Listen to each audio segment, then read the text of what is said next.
It came in an uglier version for collectors. I bought it.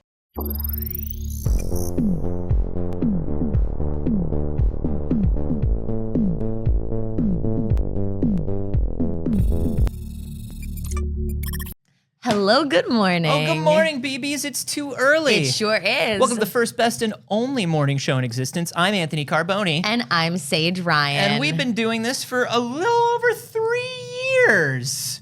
Cheers to you. Ding. I have to be very careful because this mug is right-handed. What's very funny, it's because of the way that we sit that I made them like that. Mm-hmm. Because ours are different than the ones that we sell. Oh. Ours are specifically made for sitting at this table in the way that we do, and we've always sat on these sides. Yeah. Even though I'm right-handed and you're left-handed. Yeah. I don't know why we did that. I don't know. But it is made so that we would hold them. Is it because, is this your Elbows side? out. When we go like this, is this your side? Yeah. Yeah. Is it my side? I don't even know. Here's the thing about me. I don't know. I think, yeah, your hair goes to that side. Yeah, it's a side. I think that's it.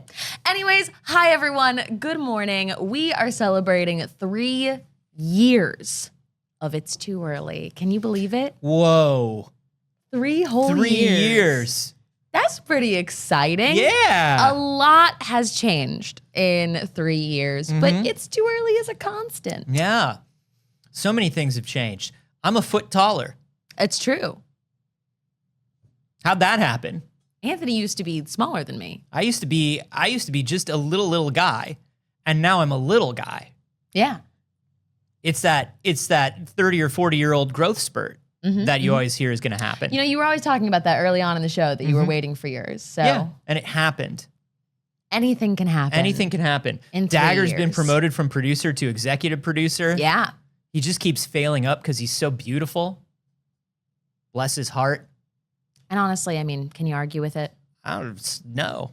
I want to see him. I want to see him go all the way to the top. We failed upward. I want him to take your job. Well, I just I want do him too. I want him to do it. well, I do too. I'm very sleepy. Yeah. So is he.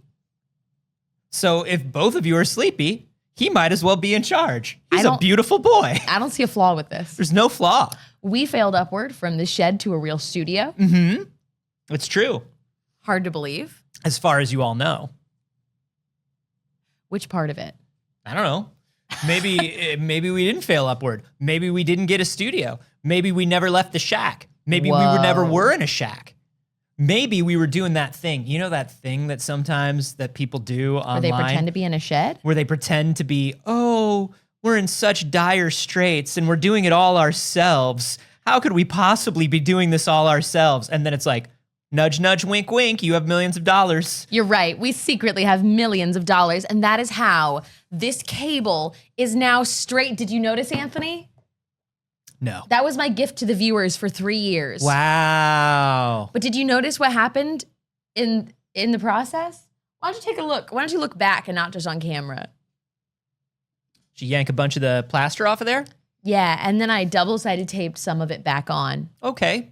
So it would be a little less obvious. All right.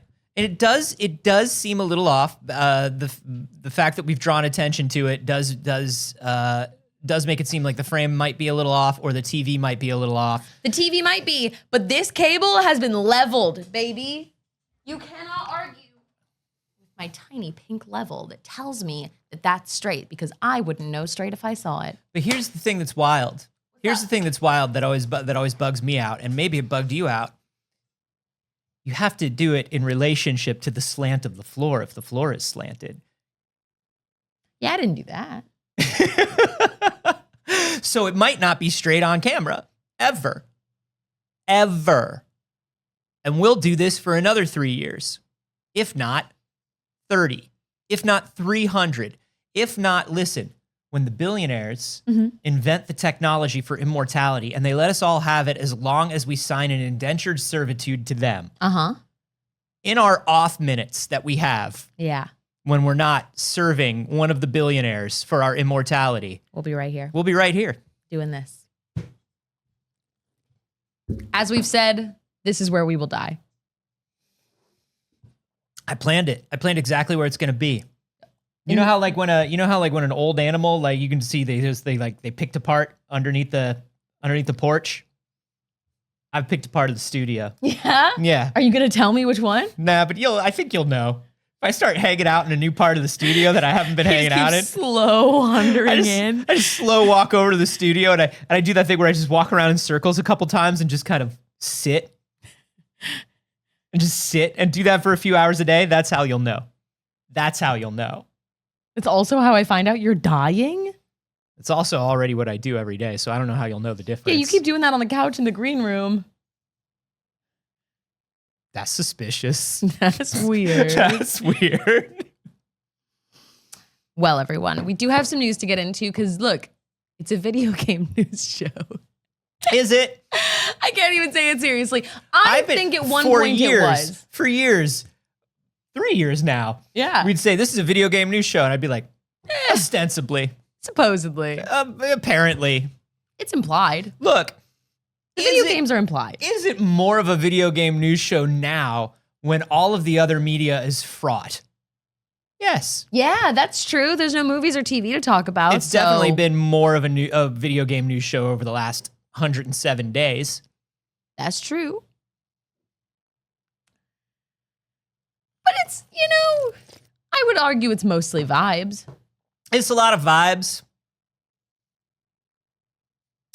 Planet said video game news. Hey, you can't put the news in quotes. You're allowed to put video games in quotes. You can't put the news in quotes. We're the first, best, and only news show. You do make a good point. I was gonna say the only thing that's accurate is video. Now it is a video. Game news. 8 a.m. That's right. 9 a.m. We still have, and I don't think we're never going to get rid of this. Show starts I'm never getting rid of exactly. Show starts at 8 a.m. and by 8 a.m. I mean 9 a.m. And by 9 a.m. I mean I'm never getting rid of the opportunity for our people on Twitch to waste their points to simply make the chat say it's exactly 8 a.m. in a studio. Anyways, for those who have been with us from the beginning, or even those who joined us more recently. We converted this from an old Discovery Zone. A lot of people don't know that. I wish that'd be so cool. It'd be so cool. That'd be so freaking sick. If we were in an old Discovery Zone, do you think we'd be sitting here? Dude. We'd never get anything One done. of those floor pianos. Woo! Good. Even a slide. God, just one slide. Just one slide. Kaylee says the insurance doesn't allow us to have a slide in the studio. That's Kaylee. That's what Kaylee sounds like. That's what Kaylee sounds like when she's telling us about where the money goes. When she's telling us and what money is. And that we can't have a slide in the studio because it's a liability. And how money works. And how you exchange it for goods and services and then it's gone. What? What? I have almost 6 figures of credit card debt that says that's not true. Anyways, those may know who have been a BB for a while that when we went live for the very first time, which was actually August 3rd, 2020,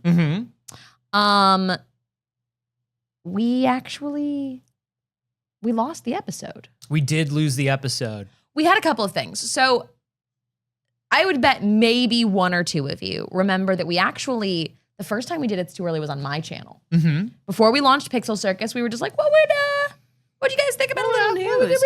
And we had that and we did those VODs. Those VODs are also gone. But the first time we did a show over here, a little later into August, it's gone. And that is because Twitch makes it so you have to turn on saving VODs. And I know that that's just like a server saving thing for them. It's absolutely ridiculous. And the other thing that Twitch does that I didn't realize, because I started streaming again recently, twitch.tv/Anthony Carboni. And I started streaming again recently, and now it does a thing where it's like, oh, we'll save your VOD, but we don't publish it unless you flip on that you want them to be published.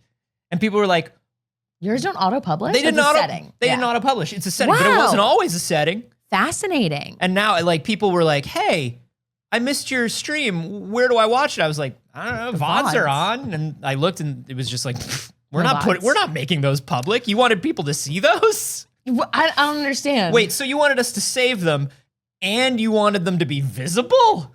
Weird. So Twitch has a setting that you have to toggle on when you make a new channel, which is save the VOD after. Yeah. Keep this stream. And the first time we went live on this channel, we didn't have that on. So as a little treat later in the show, after years of battling to get this footage, we have recovered the lost episode of It's Too Early. Did it involve putting on cat suits and dropping ourselves into the server room, Mission Impossible style, on wires? Doing that thing where you sexily avoid a security laser with your butt. You know that thing? Was that how it happened? I wouldn't say. I'll never tell. But we found it. And so here's what's up. We're gonna do a little news first. We're gonna do a little news first, and then we're gonna show you what we recovered using our honestly, our cat-like agility and our cat-like suits. Everything was very cat-like. Yeah, there was a lot of cats involved. Ghost came along. Yeah. Also, there are those that would say that the movie shot where like your butt, very like your well-toned butt, like misses a laser. It's a bit like when a cat turns around and shows you its butt anyway. It was kind of like that. Yeah. We did the little thing with the tiny little knife on the glass. We had that thing. Yeah, it was a suction cup that you stick to the glass, and then it's got the thing, so you can only make tiny hole. Yeah.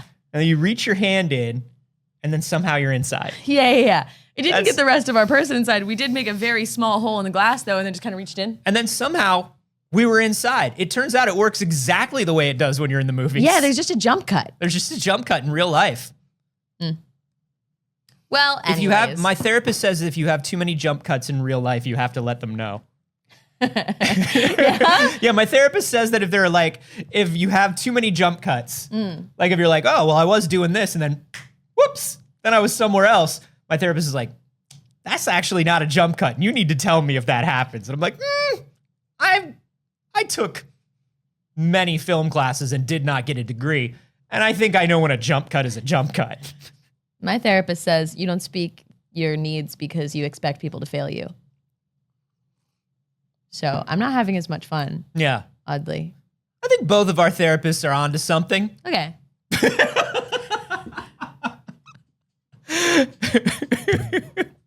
Hey, do you want to hear some news? Because we got it. Hey, remember earlier when you were saying that you were just a little guy when the show started? I was just a little guy, but now I'm a little guy. Well, Larian thinks you don't deserve any smooches as a little guy. Did you know that? Hey, you're playing The Baldy Grape? Yeah, you're playing a gnome? I am playing a gnome. I'm playing a very attractive and suave gnome. And the fact that this gnome is never going to have kisses? Have you ever tried to kiss anybody as a gnome? No, Saige. We call my stream the Story Dice Express. Okay. And in the Story Dice Express, no kisses? well, sometimes things explode to the point where you don't have time to ask for kisses. I think I texted you, You did. yesterday. I don't know if y'all are familiar with a character named Gale in Baldur's Gate 3. Pretty much everybody's favorite boy is what I learned. Everybody loves Gale. I don't know. I feel like I've been getting shit for him being my favorite boy, but everyone universally loves Gale. Yeah. Gale is a well-loved character. Gale is amazing. Everybody loves Gale. He's a polite wizard. He's a polite wizard. I simply do not have Gale. There is a situation in which you meet Gale in the beginning of the game, and if you roll poorly, you simply just don't have Gale. And my chat, if you were watching, my chat was like, "Are you gonna re-roll? Are you gonna open up your save? What are you gonna do?" I was like, "Fucking Story Dice. I don't know who that guy is, and I don't give a shit." And then everybody on the internet was like, "Oh no." My boy. And that's kind of what I love about playing Baldur's Gate, and I'm like 10 to 20 hours behind everybody else. Yeah. Is like everybody just looks at I like that everybody is allowed to look at my decisions and go, "Holy shit, man, what are you doing?" Yeah. And it makes me so happy to do it. Simultaneously very smoochable and super useful. Oh, I could use somebody super useful. Yeah, he's a wizard. You just missed out on a witch bolt, my friend. Any of your friends doing a D12? No, let me tell you what I got.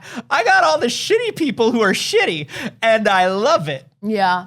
I got all the horrible people. I'm rocking an Asterion who I love. He's terrible. He's the worst person. Absolutely garbage. The actor portrays him as a cartoon villain, and I love it. The actor portrays him as like a wealthy animated character on a yacht. Mm-hmm. It's like, oh. He does. It's giving Squilliam Fancy Son. Yes, and I love it. And then I have our mean Githyanki friend, and then I have the one that everybody says I can fix her, Shadowheart. Okay. Which, like, everything about Shadowheart tells me she's trouble. And you mean that she immediately comes out the gate and is like, I don't like those people. And you're like, whoa, Shadowheart. Yeah, Shadowheart, whoa. Shadowheart. And not only that, but she's like, oh, my secret terrible pain. Don't worry about it. Don't notice it. And you're just like, oh, we don't like you. You are in. Anybody who's horrible, I'm like, you in the party. She's super useful though. You in the party. I will say Shadowheart's hella useful. You got a cleric. You got to have a cleric. Super useful. You got to have a cleric. She's the only one that's like, because I make Keeping bad. I make bad decisions. And I make bad financial decisions. And so she needs to be there to be like, you're alive. You're alive. You're alive. Skywalker said Shadowheart just went through a breakup. Look at those bangs, and I take personal offense to that. Shadowheart and I have the same bangs. How dare you? Shadowheart, I love when you go to camp and Shadowheart's like, oh, I'm like a little sexy, but don't look at it and don't look at my secret pain. I'm trying to smooch a wizard. Hey, there was a point to this. Yeah, the point to this is shitty parties are the best, and Larion's not gonna let my beautiful dwarf or my beautiful gnome boy kiss anybody. That's because, have you seen this? This is what it looks like when you try to kiss when you're just a little guy. Just smooch your belly button. They didn't figure it out. Just smooch the belly button. So both of them just stand next to each other. So the kiss happens, but it's an air kiss? Because they don't do the animation where somebody bends down. So they just... Oh my Lord. That's amazing.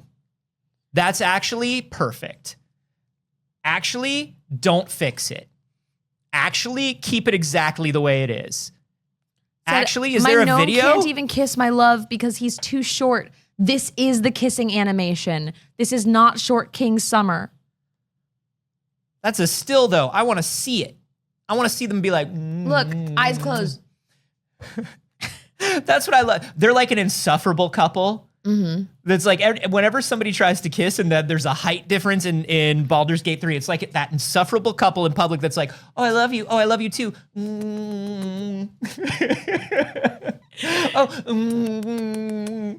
But they don't actually kiss. Yeah, that's them. So I hate that. Let my gnome French kiss a belly button. Let my gnome French kiss someone's belly button. Cowards. A lot of people are saying that they think I'm going to abandon Gale when I meet Karlach. And I've seen Karlach. I was making sure this was the character I thought it was. That's the big tiefling lady. Yeah, but you already are a big tiefling lady. But I already am. So like... And here's the thing. You strongly underestimate the power of a man that's really the bare minimum. You strongly underestimate a wizard saying, please don't think I'm rude. Thank you for saving me. You strongly underestimate my ability to simp for absolutely nothing. All he said to me was, oh no! He didn't say more than that. He was just like, oh no! And then he was gone. I did meet my new fave boy, Will. Will's great. I met my new fave boy, Will. The second Will came out, Will jumped into the scene, and I was like, well, that's our guy. That's our favorite guy. That's the best guy. Sure, we're going to learn some things about him that we don't like later on, and also getting a bit of what was the name of Arya's trainer in Game of Thrones? Oh, I know. A bit of what do we say to the god of death? He's absolutely that. He's a bit of the water. What is his name? Water something. But yeah. Here's what I'll tell you. Anybody that comes in that cool and that for good and that amazing is gonna die. I don't know. Like, that dude has to die at some point. Sirio 4L, thank you. I got some Sirio 4L vibes from him that tell me, enjoy Will while you can.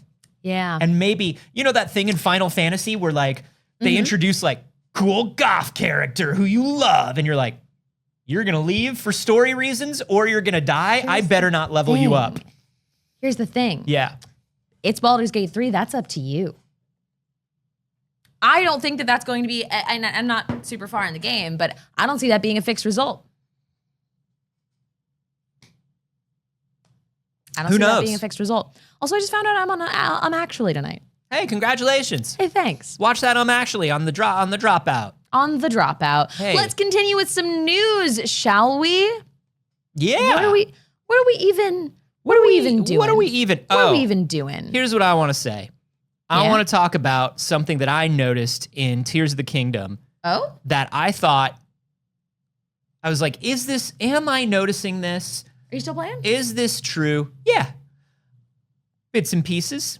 But you know, this week's been a Baldur's Gate week, so it's right.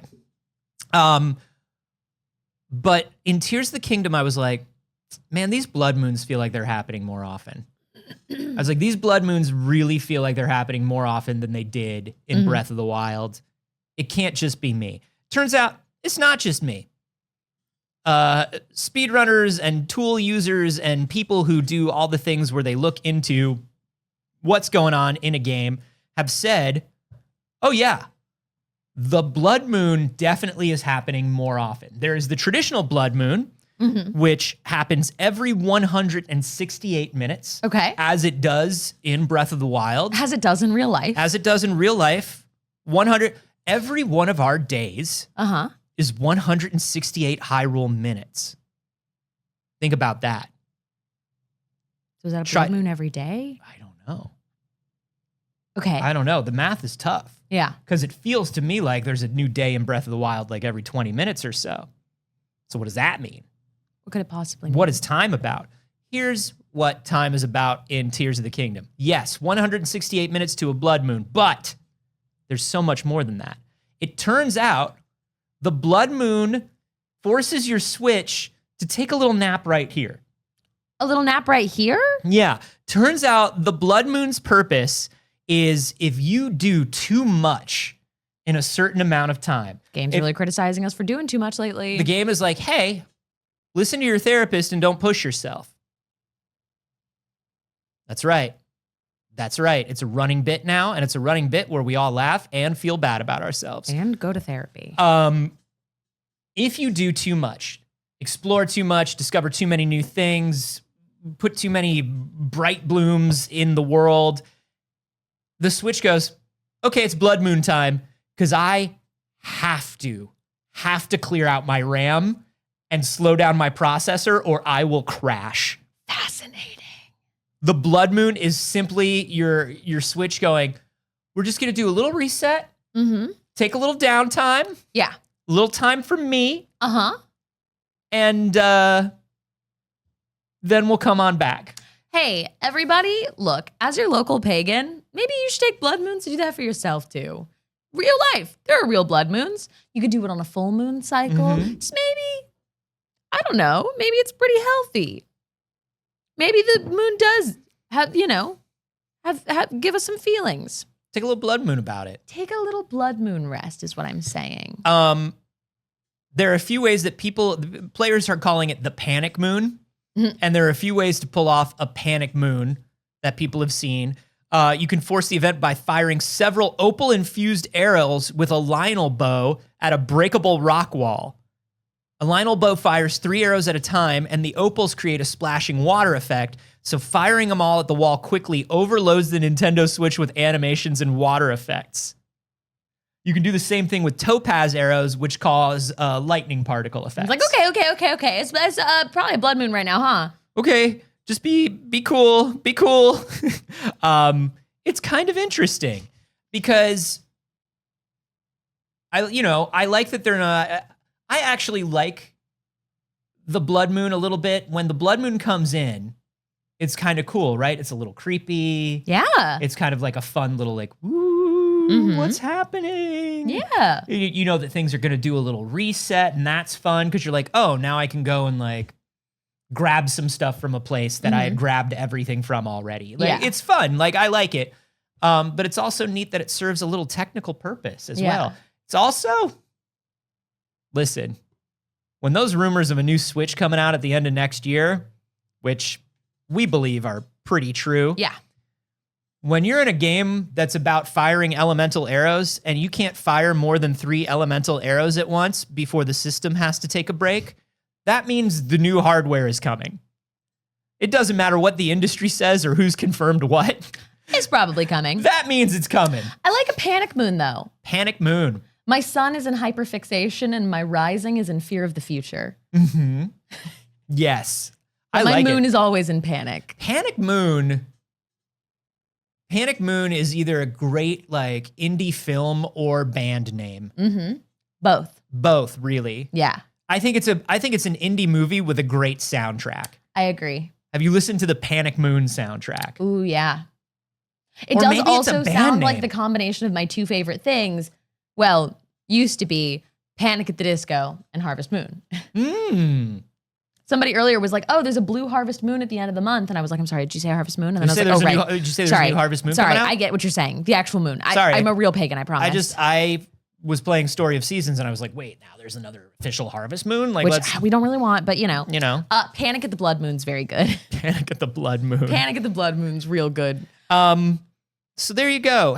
Is anybody still playing Tears of the Kingdom? I feel like Baldur's Gate, if you have a computer that plays video games, I feel like Baldur's Gate has erased everything from your life. Yeah. And I know everybody I know that does not have a computer is just like a couple more weeks and it's PlayStation time. Yeah. For Baldur's Gate. Have you played you've played a little with a controller, right? Baldur's Gate? I didn't like it. Because I'd love to. I was playing, PC games. I get it. Push all your different keys on your keyboard. It's wonderful. Yeah. But I was like, man, if they figure out how to make an intuitive controller interface for this, I'd dive in 100 times over. It just needs more buttons than my Xbox controller has. Yeah, it just really needs does. more buttons than that. I don't even know what all the buttons are, though, in Baldur's Gate. I'm like 5 hours in, 6 hours in. No, I'm 10 hours in, and I don't know what all the buttons are. A lot of the hotkeys are just too important. I'm somebody who primarily plays PC games on my Xbox controller, but for this one, I decided not to. DeBear's, you said, I need to get back to Tears. Cassette Beasts took me away from my 80 hours of Tears of the Kingdom. I really want to get back into Cassette Beasts. Still haven't done a dive into Cassette Beasts. Oh, it's good. Oh, it's really, really good. Still haven't done it. Yeah. I need to. It is not only a special day for us today, Anthony, as we celebrate our 3-year anniversary. It is also a special day because Lorcana's out. That's right. Are you a Disney adult that also enjoys Magic the Gathering? Yes. Today's your day, baby. Are you going to get on Lorcana? I don't know. I don't know. I feel like they're going to be really hard to find today, right? Well, because people stole them all from Gen Con. That is true. People took all the Lorcana from Gen Con. $100,000 worth of cards from Gen Con. I'm not positive it was Lorcana. We do need to check if there was They weren't all Lorcana, but somebody recognized like a palette of Lorcana on there. Yeah. There was definitely some Lorcana. Pre-release Lorcana. Somebody's been playing it for weeks. I love the idea of Lorcana. I'm also still trying to get on that Magic train. Yeah. So it's like, I should get on the Magic train. I have so many decks. Just come over and play. Okay. I have pre-built decks. We'll just play. Okay. We'll just play. You mostly just do what's on the we'll cards. It's fine. Yeah. I think that if I can find time today to stop by a local game store, and if they happened to have a little starter pack of Lorcana, if they happen to have one of those first chapter kits, then I could see myself potentially buying one. I mean, we've talked about how much we love the art on these.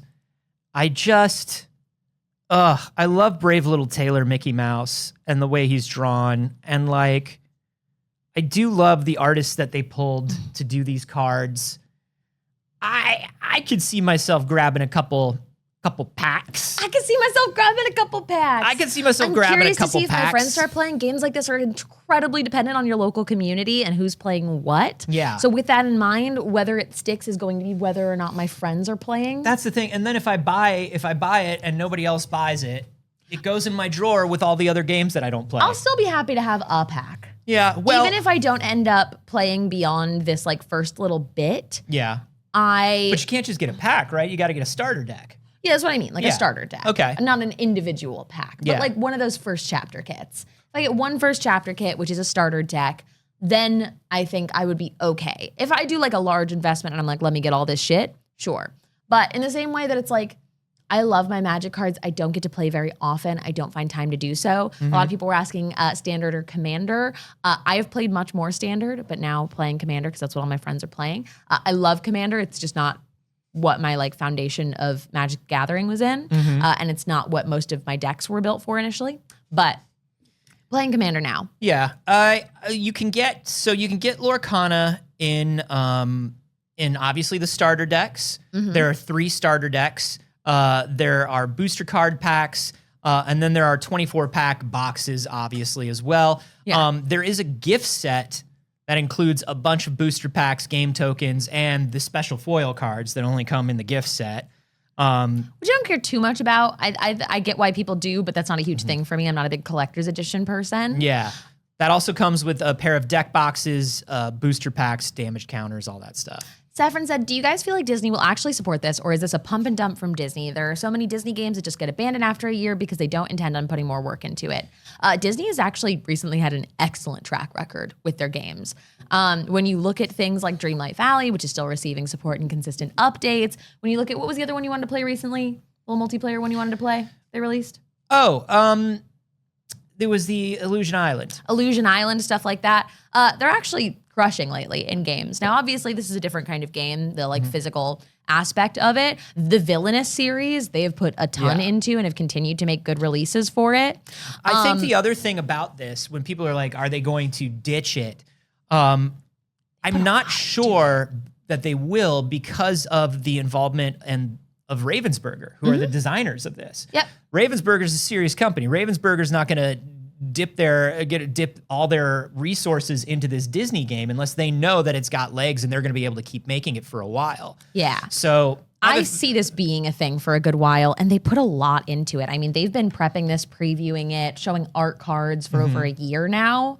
Like, this is a big deal, I think, for Disney and for Ravensburger, and their presence at conventions as well has made it very apparent that they are taking this seriously as a trading card game and not just as a Disney collector's item. I think, I mean, obviously it all depends on community attachment as well. Like if this thing's out for a year and it sells really poorly, then like then they're gonna ditch it. But you know, I think if this is a thing that gets at least a fair to middling kind of attachment rate, I think they'll keep it around as sort of like a long bet, right? Yeah.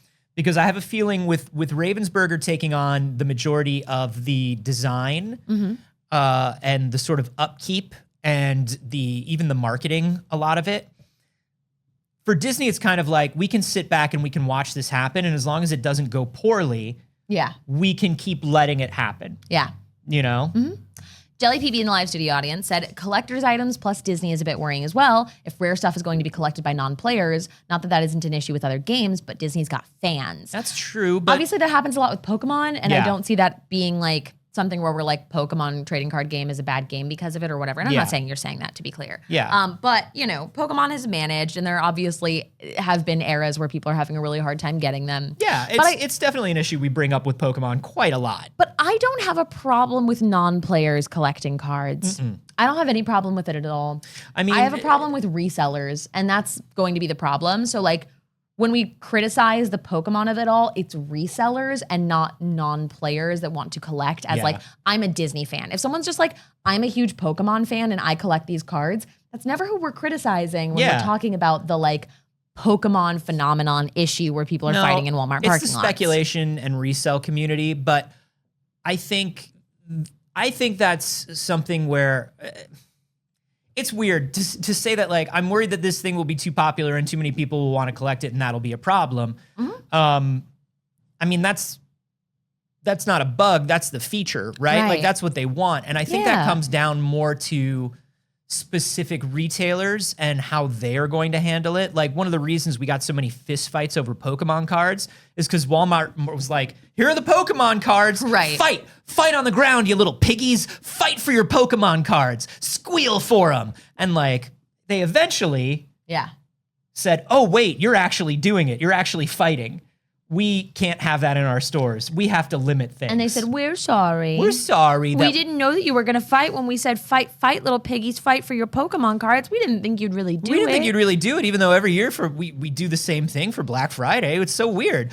But I think a lot of hobbyist and gaming stores have to put reasonable limits, particularly on new things. Like, if you go to a hobby store in your town this week, and they are letting people buy as much Lorcana as they want, well, that's a little fucky.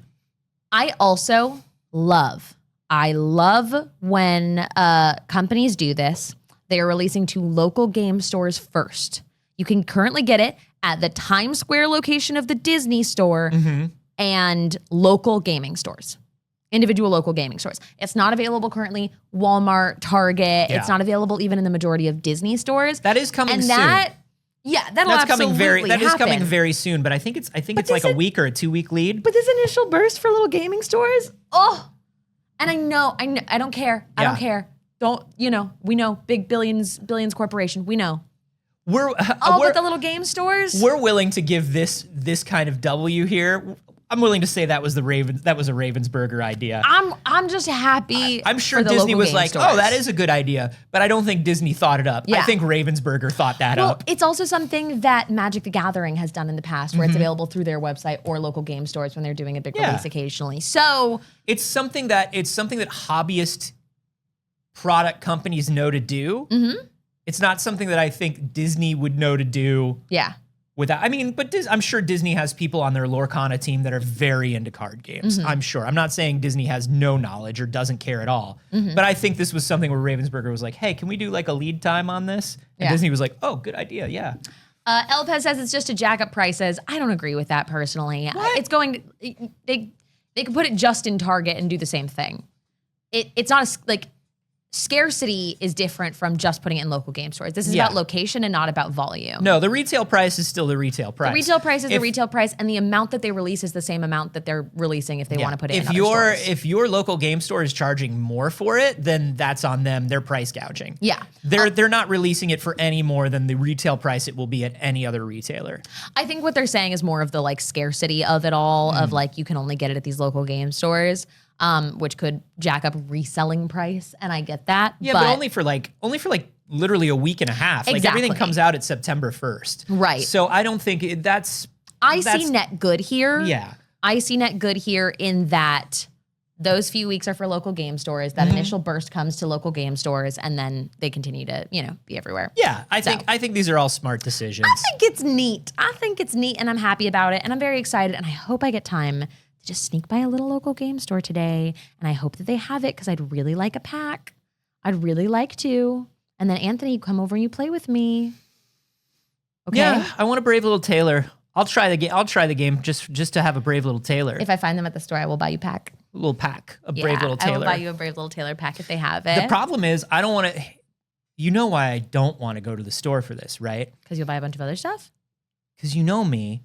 If we say we're going to the store to buy Lorcana, I will walk up to the counter. I'll be like, biggest, shiniest version of Lorcana, please.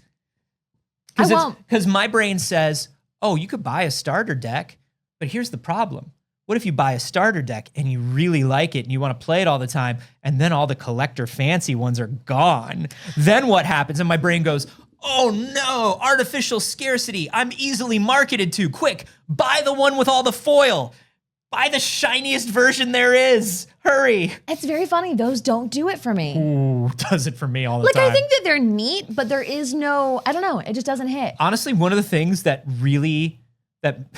this is so ridiculous, but this is the way my brain works. One of the things that really makes me want to get into Magic hardcore is the idea that when you go to a tournament, you just buy a whole new fucking box and rip it open. That isn't I'm just like, how all tournaments work. I know. That's not how all tournaments I know, work. but like, I just love that. I love it's like, That is a type of play, and then we just buy a whole new box and go through it. Well, I mean, that's one of the reasons that people really love Commander is it Mm-hmm. became less and less about like spending tons of money on building the most incredible deck and leading with your card and being Mm. able to do things that are a little more pre-gen, essentially.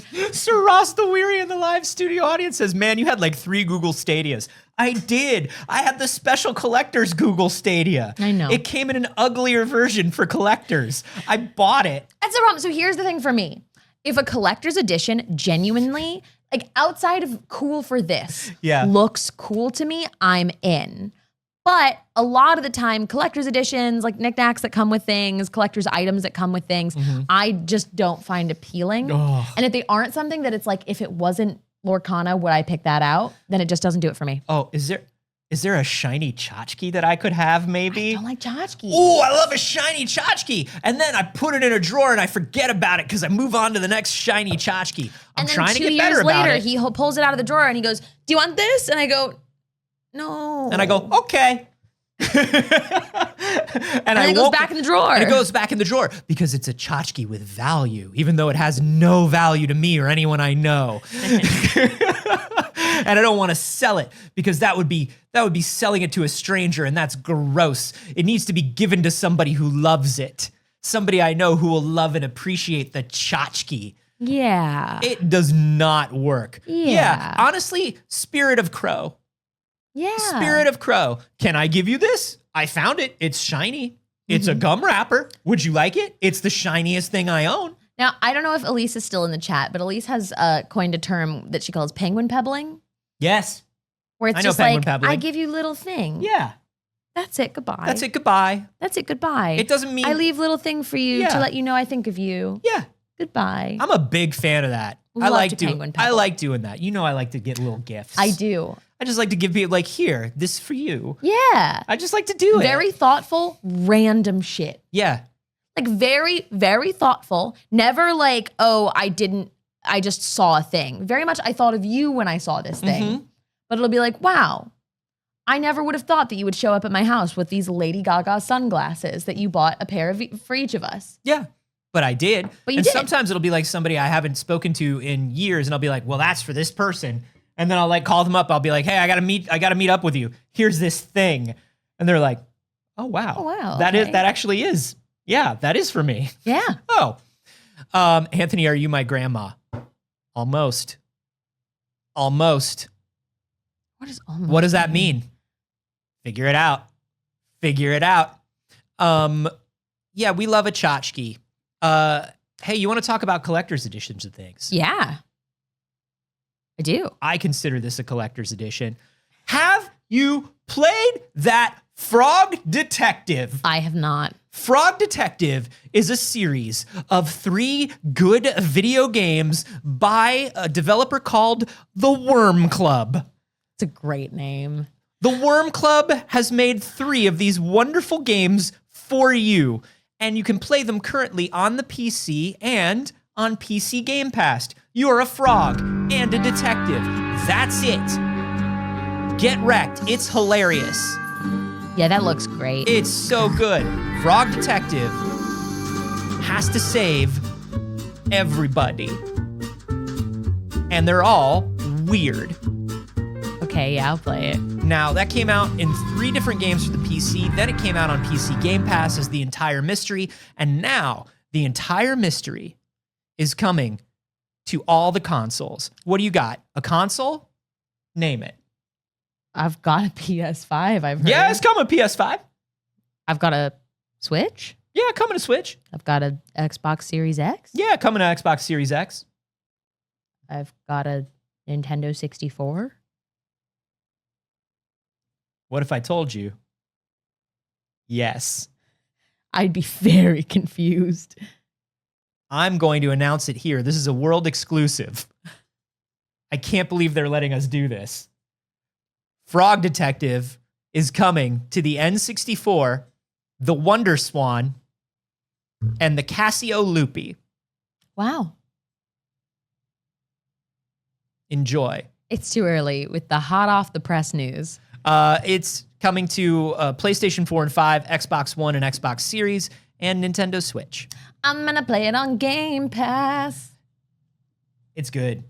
You can already play it on Game Pass on PC. Yeah. So, Frog Detective is such a fun, funny, weird game. Grace Bruxner, who is the lead developer, developed the first Frog Detective, I believe, solo or with just a couple people, and now is the head of Worm Club. Worm Club. Frog Detective has reached 500,000 players at this point, which is huge. And in addition to coming out in on all these consoles, it's getting localized to like a bazillion different languages too. It's very exciting. Fuck yeah. Grace says, I've spent countless hours learning many languages just to translate every word meticulously myself. Unfortunately, I am not good at that, so we hired help. I love that. But now I feel like it's only polite that everyone buys the console versions so that my time trying to learn languages was not wasted. That's neat. Now I know how to count to 3 in Portuguese. Actually, I don't. I forgot already. Thank you for playing, everybody. That's gonna be a good game. It's really good. Okay, that sounds like it'll be a good game. Frog Detective is amazing. Anthony, you like that Scott Pilgrim? Boy, do I ever like that Scott Pilgrim. Big fan, huh? Big fan of the Scott Pilgrim. Well, we just got a first look at the Scott Pilgrim anime coming to Netflix in November. Let's take a look at the trailer together, shall we? Yeah.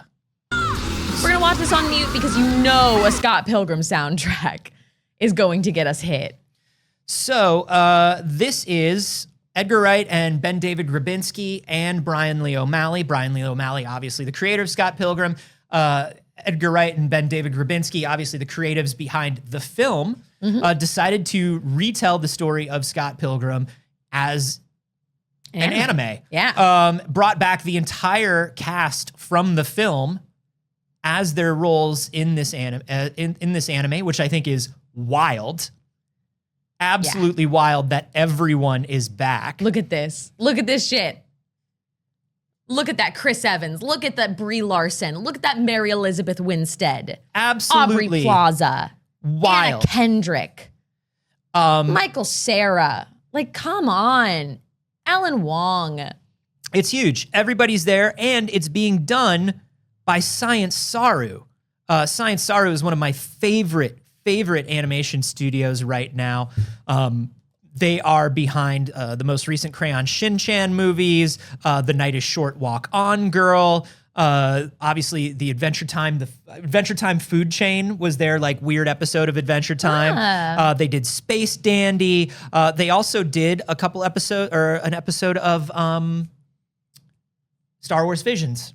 Ooh, very So cool. they do absolutely amazing stuff. I love Science Saru. I think they're perfect for this. And I cannot wait to watch the Scott Pilgrim anime. I'll watch and listen and read the Scott Pilgrim story over and over and over again in as many different mediums as you give it to me. Yeah. Do you remember, did we play the beat 'em up? We did. We did. Oh, yeah. Oh, yeah. Love the beat 'em up. So good. If you like any of these modern beat 'em ups that are out right now, That's a great one. Scott Pilgrim walked. So all your favorite current beat 'em ups could run. Very true. Shredder's Revenge. Psh, Yeah. Scott Pilgrim did that. We played it back to back because I think we did Scott Pilgrim and then River City Girls. Mm-hmm. And River City Girls is definitely a direct descendant. Yeah, a direct descendant. I believe Bannon definitely name-checked the Scott Pilgrim game when he was directing fucking River great City game. Girls. I think one little last piece of news before we get to the big reveal. One little gamey news? One last little, it's Or not is it gaming. news? It's just news. One little last news. One little news. I don't know if it's a news as much as like just a little story. Just a tiny news. Just a smooch. A tiny smooch from a gnome on your belly button. I am the person who liked the Obi-Wan Disney Plus series more than anyone I know. I did enjoy it, yeah. I loved it. I'm a huge Obi-Wan fan. I'm a huge Ewan McGregor fan. I really enjoyed the series. The series got some criticism, but I think people were a little harsh on it, in my opinion. I had a great time with it. We did the Kind of funny the screencast. screencast for it. We're going to be doing the screencast for Ahsoka starting next week. But Yeah, I think I remember us all pretty much enjoying it. I think, some of the criticisms that we had were some things that like, it did suffer from an unfortunate effect of it being on a timeline that we already know, was that there were some moments where it was like, haha, I've got him exactly where I want him. And now he'll have to think about that while I walk away. What? Like, I'm going to cover you with rocks and then walk away and say, well, they're covered with rocks. Surely everything is done now. Or it's like the ship, like when Vader's ship is like, oh, there goes Obi-Wan's ship. Do we follow him? Well, we chased him this far, but I think instead we're going to turn right. I think that was well justified by the conflict in both of their hearts on whether or not they were ready to accept that the other person was no longer their friend and family. I think that you can justify that between the disconnect and the imperfect characters that could not make the correct and actually moral decision because of their personal conflict. Well, and justified. Here's what I'll say as somebody who does enjoy the prequels and does enjoy a lot of that unspoken, unshown subtext that you're talking about. The prequels are rife with it. And, obviously the Clone Wars went a long way towards explaining that stuff. Yeah. Obi-Wan does not have the benefit of that. And with only those 6 episodes, we didn't get to see a lot of that. I mean, we saw more of sort of the conflict from Obi-Wan. I think we saw a lot of the conflict from both of them. From Anakin, it didn't really totally saw it from Anakin. Do you know what it needed? It just had a different effect on Anakin. The way that it made Anakin was like, I'm like violent and furious and darker and scarier than I've ever been because I am experiencing human emotion and I reject my humanity. Do you know what Anakin needed? Anakin needed one character, one moment, one thing where he could directly express that a little bit the same way that Obi-Wan did.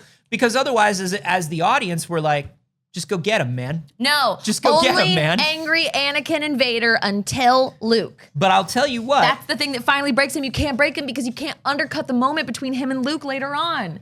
You cannot undercut it. He does not break for anyone. But you can see him suffering and dealing with it. He will truly drag his friend through fire instead of just going to therapy. To see him. But the thing is, we know that we're showing him as Anakin. We're showing him a couple times without the helmet. We know that it's young Anakin turning into Vader. Yeah. And so the expression of some of that confusion, that Anakin is still in there a little bit, would have been a little better. Now, that said, I enjoyed the show a lot. I enjoyed the series a lot. What I think the series needed was a little more time and some more episodes, which is very interesting because it turns out they feel the same way. Well, specifically, Ewan McGregor did. The director, Deborah Chow, has revealed that Ewan McGregor continually pitched ideas for a second season of Obi-Wan. Literally from like the minute they finished filming season 1 of the Obi-Wan Kenobi series, he was there like, there's 10 more years. There's 10 more years. There's so many more stories to tell. Like, we can do this. We can continue. I really think we should get a season 2. Well, and I think one of the things that's interesting is like, yes, of course we want to see, we wanted to see that Obi-Wan moment of, oh no, this is my friend and my friend is Vader. Like, that's what we wanted. Yeah. That's what we wanted out of the Obi-Wan story. But now that we've gotten that moment, I do want more of I'm not going to say completely devoid of Vader, but that's a lot. There's a lot of time for Obi-Wan to be doing stuff. I would love to see him become old Ben. Yeah, I want to see that. I want to see him finally resign himself to being like, look, my job is I sit on this hill and I watch this kid from a distance and I don't want anything to do with anything else anymore, right? Because what we saw in the Obi-Wan series was a guy that was brought back into it and found out like, hey, I actually still want to be a Jedi. I actually still want to help people. Yeah. Like, I actually want to, wait, we found out about the path. Like, that thing where he was just like, oh my God, Quinlan's out there. Like, other Jedi are still out there. Like, I want to see and this is a horrible way of saying it, I want to see what finally breaks him down into going, nah, not worth it. Absolutely not worth it. I'm just a guy who sits up in the rocks. This Ken's job is watch. Yeah. That's what I want to see. This Kenobi's job is watch.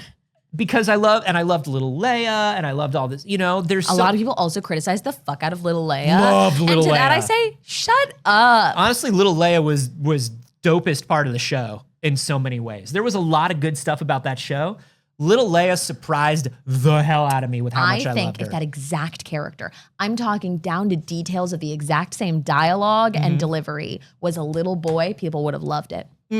People would have loved it.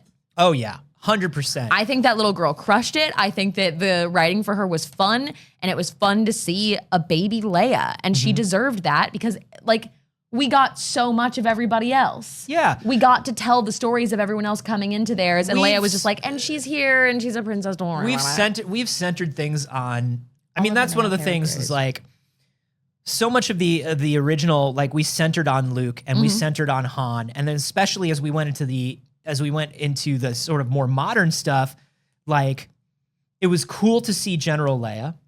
It was cool to see the overt admission that Leia not just was Force sensitive, but could use the Force but decided she was of better use elsewhere, and that Jedi weren't the be all end all of everything. And it makes perfect sense. Yeah. Because dude, Jedis are fucked up. And she was not raised being trained to be a Jedi. No. So in that, she was like, I was raised to be a leader. I was raised to lead people. That is how I'm going to leverage what I can do and what my capabilities are, instead of being like, well, now I guess I also need to start hardcore Jedi training. Yeah, which, they allude to the fact that they showed training with Luke, but she started training as an adult the way Luke did. Exactly. But also Luke was kind of an adult, but also not decided really. Hey, it's cool that I know how to do this, but I'm actually much more useful in other ways. Yep. It's cool that I can do this when I need to. It's a good, I'll just put it in the belt. Yep. Little tool for the belt there.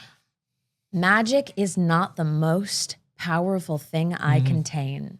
Ooh, that's cool as hell. Yeah, so I like seeing that stuff. Now, I do love the idea of more Obi-Wan. I do love the idea. Somebody was like, I hope they talk about the path more. They bring up the path in the Jedi Order games. We're not going to get a lot into the path in an Obi-Wan show. That would be something else. We're going to see probably more of that throughout things more like Andor. Yeah. It'll be interesting. The introduction of Jedi into Andor, I think, is something that they're trying to stay away from if they can. Yeah. Just because that's it's a different reality. Right. I loved what we saw of the path so far, but we know that Obi-Wan's future does not align with the path from this point forward. In theory, he is completely disconnected from that. And here's the other thing, is we know that by the time we get to the original trilogy, what path? What path? So that's the thing, is and that's why I think Obi-Wan could be devoted to the path, or try to find out more about the path and think it's a good thing for the rebellion or to take down the Empire or whatever. And I think what's going to happen is the path is going to collapse. Well, the path collapsing and in its ashes rises the rebellion. Yeah, exactly. So I think Obi-Wan could be involved in the path, be like, yes, we'll get the Jedi back together. We'll get the Order back together. And then when that doesn't work, I think Obi-Wan could be a little crestfallen by that. And everybody else could be like, okay, so we don't have Jedi. What we do have is space guns and some ships, and let's just go do this without Jedi. Yeah. Which I think is very cool. I listen, just the amount that we're talking about this, clearly we'd love to see more Obi-Wan and more stuff in that, with those characters and in that space. I've got no Star Wars fatigue right now. Yeah, I don't think I do either. I've got no Star Wars fatigue right now. I'm fucking stoked. I am absolutely over the moon to watch Ahsoka. More like a stoked. Nice. Yeah, you got him. All right, well. More like a stoked. That's a great place to leave you for today, because we have something else to show you. You're not going to be spending the rest of it with current us. You get to see a little baby us 3 years ago when we created this show. I'm I'm very excited about it. I'm excited that we were able to put this together and make it happen. And we're just really grateful that you've stuck with us for 3 years of doing this show. It's really incredible. New people have come in. Some people have been here since the very beginning. And every time that we've made changes or we've just been like, fuck it, this is what we want to do today, y'all have always been down for the ride. And that's unbelievable, truly, that we get to do that. We really appreciate you being here, BBs. We do a show for people to watch it. We say it all the time, and we're so glad that you've been watching it and that you've been enjoying it and that you love what we do. And so now, hi. I also do a show to hang out with you. Yeah. We'll hang out together and we'll do a show. Yeah. And we'll buy entire collector's boxes of cards. Yeah, while we air this, we could probably just go get Lorcana. We could just go get some Lorcana stuff. So we're going to take a BRB while we pull over to the footage, and we'll see you for your outro. All right? Yeah, I got to put some money in the meter anyway.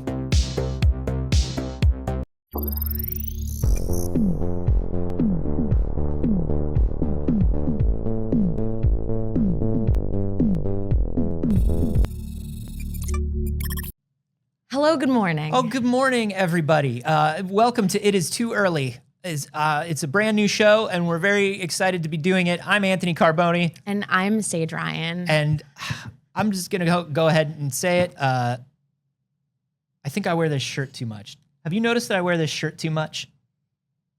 Do you think you'll get rid of it then? Yeah, I'm probably going to ditch it. But I feel like I wear it all the time. Yeah.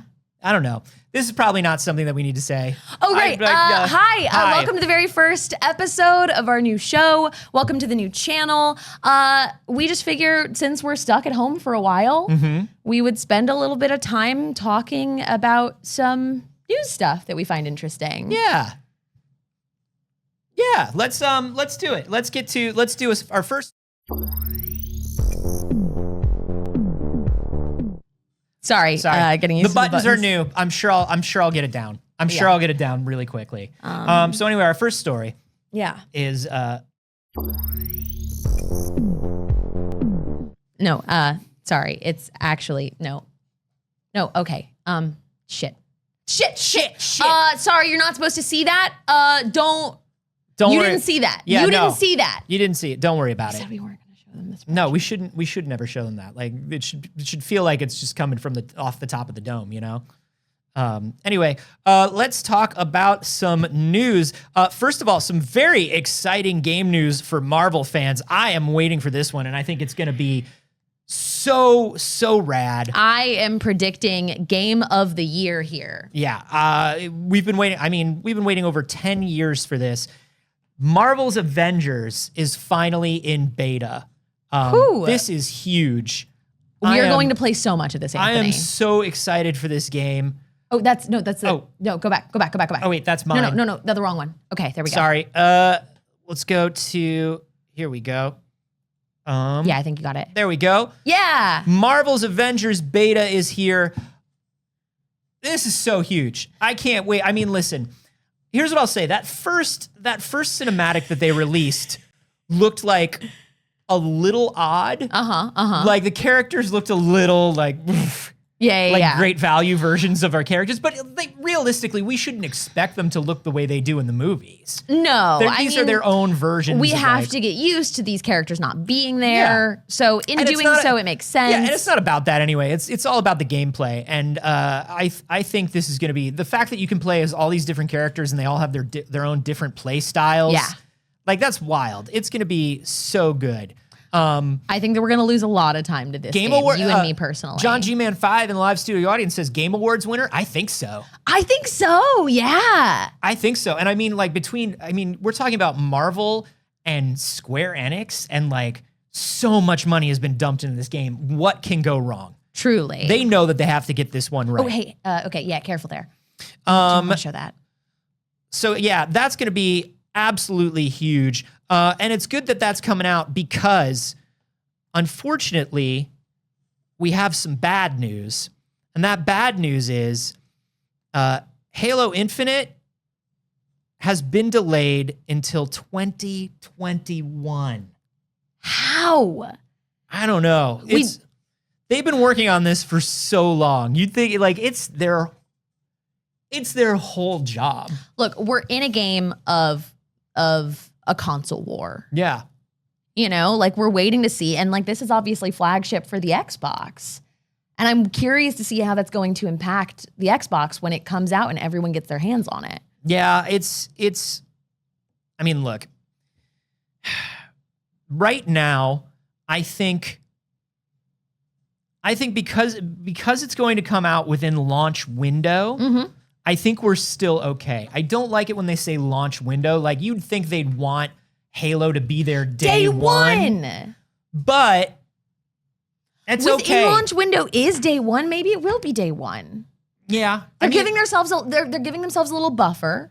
It's better to be, you know what? It's better to under-promise and over-deliver. And I think that's probably the strategy that they're taking with Halo Infinite. I mean, it doesn't matter because like even if it comes out within a month of launch, I think people were still going to buy a series just so they can play it the day it comes out. Yeah. And I mean, this is a game that's it's going to be a system seller and it's going to take over people's lives. Like Halo is huge. Okay, a poll for the friends in the chat. We don't have a name for the community yet. But are you planning on getting? You know what Pixel sounds like? What? It sounds like pickle. Pixel sounds like pickle. Stop it. That's not funny. They're going to start saying that. And then you could be like Pickles. Ew, no. Yeah, maybe Pickle is a good name. Pickle's a terrible community name. You can't call them Pickles. They could be a pickle. That's disgusting. What if they don't like pickles? Because it's not, you don't have to, it's not like an edible, it's just like little pickles. That's like it's gross. a nice thing. No, that's gross. Like when I like a grandma being like, oh, that's my little pickle. Anthony, I just made this channel. Don't ruin it. All right. Okay, just put it out there. We're not calling you Pickles. We are not. I promise we are not calling you Pickles. Yeah. That's not going to be a Cereal thing. says, I don't like pickles, but I like being called Pickles. No, hold on. Don't encourage this. Yeah, I think it's pretty good. Don't encourage this. I think it's all right. Anyways, with that in mind, a show of hands who's getting a day one Xbox or PS5. I'm definitely gonna try. I'll tell you this. Something I'm a little disappointed about. That's kind of, I'm more of a PlayStation guy. Yeah. But they just announced that DualShock 4 controllers won't work on the PS5. And that's such a huge thing to me because I bought so many, like I have like 4 DualShock 4s at home. And they're expensive. They're expensive. Hopefully the DualShock 5 won't be as expensive as the DualShock 4. That would be nice. And hopefully there are enough improvements to it. I think they've learned their lesson. I think they know not to charge that much for a single controller anymore. I also hope that they've learned their lesson about managing releases, right? Because there's going to be like the Christmas rush for a lot of these consoles, but I just hope that everybody's able to get the console that they want on release day. I think that sort of thing of console shortages is really like a thing that I think of as like past generations. Yeah. Like I got a PS4 day one. Right. I got an Xbox One day one. I got a Switch right away. I got a Switch right away. Yeah. And I mean, like I had to go to 2 places, but there were Switches. Right. Like I don't think there are going to be any problems. I don't foresee there being issues.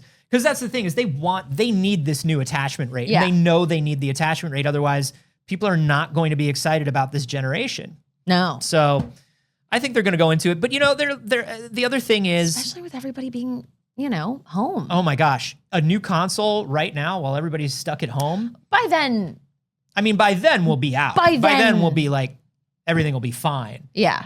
But this thing's going to wrap up real soon. Yeah. So, another thing that's been happening a lot for people while they're at home is this. Have you played this Fall Guys? I have. I've been playing nonstop. Have you played this? Yeah, we're actually planning a Fall Guys stream. We have a show called Multi-Pixels coming soon. Oh. Sorry, sometimes the buttons. We're just getting used to the buttons. We have a show called Multi-Pixels coming soon, and we're going to be playing some Fall Guys pretty soon on the stream. Yeah, we're pretty sure that Multi-Pixels is going to be like an anchor point of the channel. Yeah. Yeah, I think like Multi-Pixels is like, it's going to be the show. It's going to be a lot of fun. I think we're going to do a lot of playing video games on this channel. Yeah, I think that this network is like look, we're doing this morning show, like not to go like too much behind the curtain or whatever, but I think, we think of this predominantly as a video game channel. And like we want to do things that are like pretty standard to we want to do fun, different things, but I mean like game streams are super important. Right. And look, with like a lot of our friends obviously being elsewhere, this is a good opportunity for us to get to play games with them. Yeah. You know? And this Fall Guys is definitely, I think, this is one that people are really loving. Yeah. And it's a lot of fun. It is a phenomenon. People are loving the beans. Pretty much every news story right now, if you look at IGN, if you look at any of the larger news sources, are truly just how to get your crowns. Yeah. Oh, I've been trying, but I'll tell you what. Have you gotten a crown yet? There's this one level, and I think if I play a couple more times, I'll get the hang of it. But it's the level with the rising water. I haven't been able Every time. It's so frustrating. But I think with a couple more times, yeah, I'll have the hang of it, and I'll definitely be getting crowns then. I just need a couple more times to play with it. Flatlander in the live studio audience is saying this would work better if you were in a built area, perhaps a shed. That's a good idea. Right now we are just doing this from the second bedroom in my apartment. We're sitting on the floor. You can tell because of the baseboard right behind us. It's just the distance from it. Yeah. It's just the distance. It's the from distance. It. We're It's very like low. We're very low. And it's a distance and we're thing. very far away. The camera's aimed up and down like this. What the thing is, the camera's up and then down. You know what else we should do? And then what? We should paint this wall. Yeah. Right, guys? I think it would be kind of fun if we painted the wall. Yeah, because I think, look, as much as we'd love to get a space, I think we're here for a good long while. Yeah. So we should. I hate moving, and I've done it way too many times. I am not leaving this apartment anytime soon. So this room is ours for It's Too Early for a while. Ooh, pastels is a great idea. Yeah, that could be fun. We both like pastels. Yeah. Maybe I'll get on my scooter later, and I'll go to the Home Depot and pick up a couple that would be excellent. Some paint. Yeah, absolutely. Yeah, I love my scooter. I think Dagger needs to be promoted to executive producer. Let him put a couple years in first. Yeah. You think we got a couple years?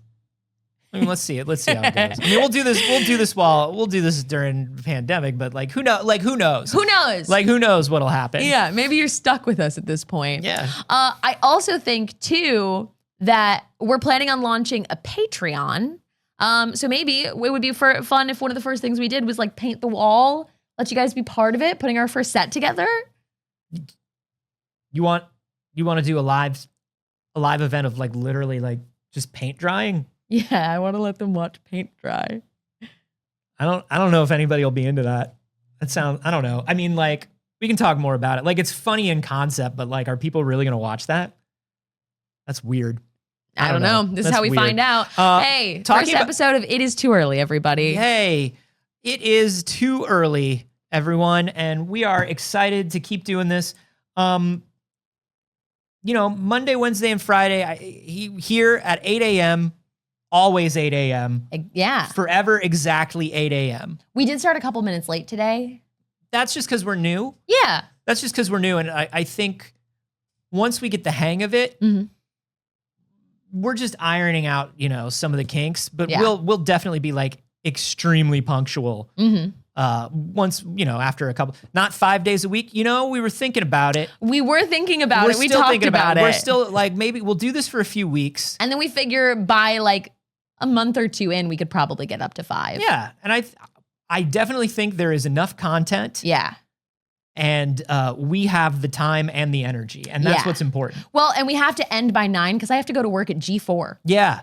Oh my gosh. How's that going? I think they're going to make it.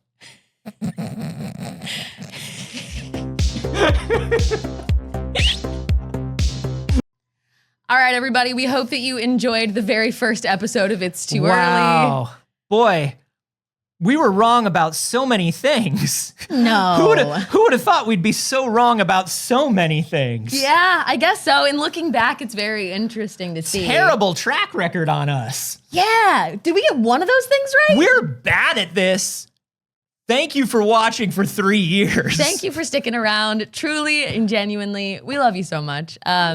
We are so grateful that this exists. And for me, it is the highlight of my week. I love spending my mornings with you. It's just, it's really strange. And it's one of those things too that it's I'm grateful every day. A lot of our friends drop by the show. And that's always been a weird experience as people who make a show. And there's not a lot of time. There's a lot of shows and not a lot of time. Yeah. And people in our life, IRL and internet friends like you, come come by and spend a lot of your time with us. Yeah, it's always wonderful because we're friends with a lot of people who make things and who are busy making things, and obviously y'all are busy with your lives and making things and working and all that stuff, and it's always wild to see people stop by and be like, or just have friends be like, oh yeah, I watched it, or like when friends like drop one of our jokes at us. Yeah, it's so wild. Or people in public sometimes will like drop one of our jokes at me, and I'll be like, oh, thank you. Yeah. I just love, I don't know. It's nice when you make something that resonates with people. My one of the most wonderful things about being at Gen Con this year is I went last year and a lot of people came up to me and were excited to meet me and talked about things that I had worked on. And this year, almost everyone who came up to me said PixelCircus. Yay. People came up and they said failed save. They said it's too early. Yay. They talked about the shows and it was really, really magical. So thank you all very much. I put up a little bit of a sappy post on Instagram celebrating for it. But Anthony, I love you very much. I love you too. This is kind of cool. This is great. Hold on, there's a member of the team missing. You're right. Bring him in, everybody. We can't celebrate without our boy, without our executive producer, Dagger. I did not heed Alonzo's advice and eat before that stream, and I did nearly pass out on that Patreon painting stream. Remember that, Anthony? Yes. I just melted to the floor. This Hi, is the sweet boy. Hi, perfect sweet boy. He comes to every show. He comes to every taping. And he gets so excited to come to the studio. So when we say this is one of our favorite things, this is also one of Dagger's favorite things too. He gets so excited to come here and hang out with everybody. And it's just very nice for him as well. He hates being held though, and that will never change. Yeah. My two favorite boys. Look at you two. Just a couple of sweet boys. Just a couple of sweet boys. We'll never tell that.